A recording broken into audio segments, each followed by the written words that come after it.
Hi, I'm Hunter. And if tech confuses you, that's about to change. That memory card in your camera? It's actually an SSD. The same technology that lives inside your PC. Shrunken down, repackaged, and slotted into a camera body. Most people have no idea. And that's kind of the theme of this whole video. SSDs are everywhere. Your phone has one. Your laptop has one. Enterprise servers, cars, cameras, budget Chromebooks, all storage, all completely different. But here's the part that trips people up. Not all SSDs are equal. They don't all look the same. They don't all connect the same way. And buying the wrong one for your build can mean spending real money and ending up slower than a hard drive from 2015. So let's fix that. We're going to go through every major SSD type, what it is, how fast it is, where it lives, and who actually needs it. By the end of this video, you'll know more about storage than most people who work in tech. Let's start with the benchmark. The thing SSDs replaced, a hard drive, an HDD, works with a spinning magnetic disk and a physical read arm that moves back and forth like a record player. Sequential read speeds sit around 80 to 160 megabytes per second. Fine for storing files. But your PC just sits there waiting while that arm swings around to find your data. In real-world testing, an SSD boots a computer in 12 to 15 seconds. An HDD takes 30 to 34 seconds. In lab testing, the gap stretched to 53 seconds. Every single time you started your computer. Now you'd think HDDs would be dead by now. They're not. 123.9 million units shipped in 2024. Why? 2 cents per gigabyte. A 4 terabyte HDD runs around $80. Nothing beats that for cold storage. Data that just needs to sit somewhere and rarely gets touched. The HDD moved out of your computer and into a data center. Now let's talk about the first SSD most people ever touched. The 2.5-inch SATA SSD looks exactly like a small laptop hard drive. Same rectangular body, same connector on the back. That's intentional. It was designed to drop straight into any machine that already had an HDD bay, which made upgrading older laptops incredibly simple. Pull out the hard drive, drop in the SSD, and your computer feels like a new machine. Speed-wise, you're looking at 500 to 560 megabytes per second on reads, and roughly the same on writes, 3 to 4 times faster than a hard drive. But there's a ceiling. The SATA 3 interface, the cable and connector standard it uses, tops out at 600 megabytes per second. Number version of a SATA drive goes faster. The interface is the speed limit, and the drive is already touching it. Real-world examples. The Samsung 870 EVO hits 560 read and 530 write. The Crucial MX500 does essentially the same. Good drives, reliable, affordable.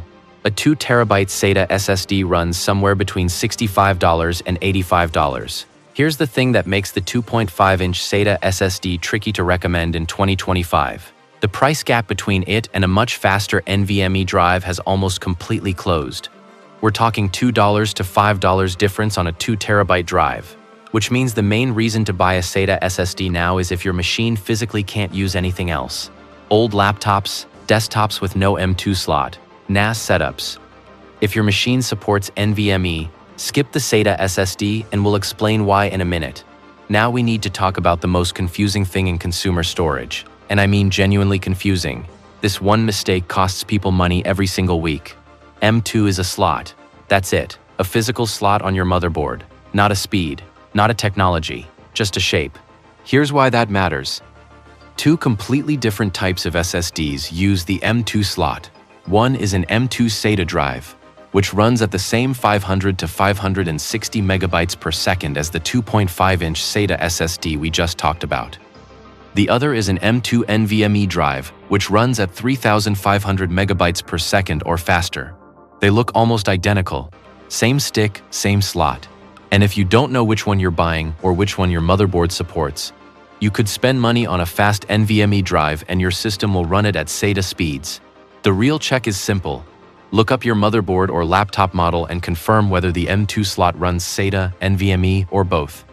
That one lookup saves you from buying the wrong drive entirely. Alright, now the fast stuff. NVMe stands for Non-Volatile Memory Express. It's a protocol, a communication language. built specifically for flash storage. SATA was designed in 2000 for spinning hard drives. NVMe was built from scratch to take advantage of how flash memory actually works. The result is not a small improvement. It's a completely different league. NVMe drives use PCIe lanes to talk to your CPU directly, the same highway your graphics card uses. No middle layers, no bottlenecks, pure direct bandwidth. PCIe Gen 3 NVMe drives top out at around 3,500 megabytes per second write. Compare that to SATA's 560, 7 times the read speed on a drive that costs maybe $5 more. The WD Blue SN570 and Kingston NV2 are both Gen 3 drives in the $50 to $70 per terabyte range, and they're genuinely excellent for everyday use. Here's the honest truth about Gen 3 NVMe for most people. Unless you're constantly moving massive files, you won't feel the difference between Gen 3 and the newer generations in daily work. Loading apps, booting Windows, opening browser tabs, your CPU and RAM become the bottleneck before the drive does. Gen 3 is more than fast enough for gaming, school, office work, and general use. But Gen 4 is where the current sweet spot sits for anyone building a new machine. PCIe Gen 4 NVMe drives push up to 7,000 megabytes per second read and 6,500 write. Double Gen 3. The Samsung 990 Pro, Seagate FireCuda 530, and WD Black SN850X all land between $75 and $100 per terabyte. In 2025 and heading into 2026, those prices have basically converged with Gen 3.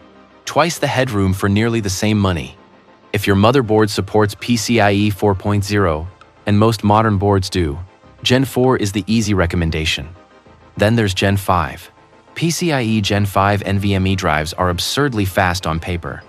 The WD Black SN8100 hits 14,900 megabytes per second read and 14,000 write. The Samsung 9100 Pro is just behind at 14,800 read and 13,400 write.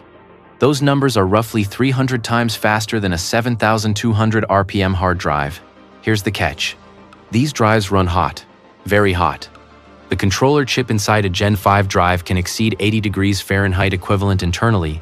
We're talking above 176 degrees on the component itself, and when it does, it throttles. Not a small dip either. Without a proper heatsink, a Gen 5 drive can drop from 14,900 megabytes per second all the way down to around 500 within 60 seconds of heavy use. You just spent $300 on a drive that now performs like something from 2012. The fix is a $10 aftermarket M.2 heatsink. That's all it takes. But it means the drive out of the box isn't plug and play for peak performance. You have to think about thermal management. Who actually needs Gen 5? AI developers running massive model training pipelines. Video editors who regularly move files above 100 gigabytes. Professional workstations where the throughput is the actual bottleneck. For everyone else, gamers, content creators, general users, Gen 4 is the smarter buy. Better bang per dollar, no thermal drama. Now let's leave the consumer world for a minute and talk about the storage that runs the internet. U2 SSDs are enterprise drives. They look like a 2.5-inch SATA drive, but they connect through a different port called SFF8639 and run NVMe over PCIe. Speeds push past 32 gigabits per second with SUB 100 microsecond latency. The drive responds in less than a tenth of a millisecond. Buy them in capacities up to 30.72 terabytes from Samsung's enterprise lineup. Pricing runs from $200 at the low end to $5,000 or more for high-capacity configurations, not for home users. But here's a detail worth knowing. A lot of higher-end consumer and prosumer motherboards have U2 headers on them that nobody uses. If you have a desktop workstation, one might be sitting empty right now. Along the same lines, PCIe add-in card SSDs, sometimes called AIC drives, slot directly into a PCIe expansion slot like a graphics card. Used in workstations and enterprise servers, especially older machines built before M.2 slots existed. At the high end, XL flash-based enterprise AIC drives hit 3.5 million IOPS. Put that in everyday language. A typical consumer SSD might do 600,000 to 700,000 IOPS on a good day. These drives do 5 times that. Let's switch completely and talk about the storage inside your devices, the kind that's soldered down and can't be replaced. MMMC, Embedded Multimedia Card, is how budget laptops and Chromebooks store data, built right onto the motherboard. Cannot swap it out. If it does, get a Gen 3 or Gen 4 NVMe drive and skip SATA entirely. Prices are close enough that the speed difference makes NVMe the obvious call.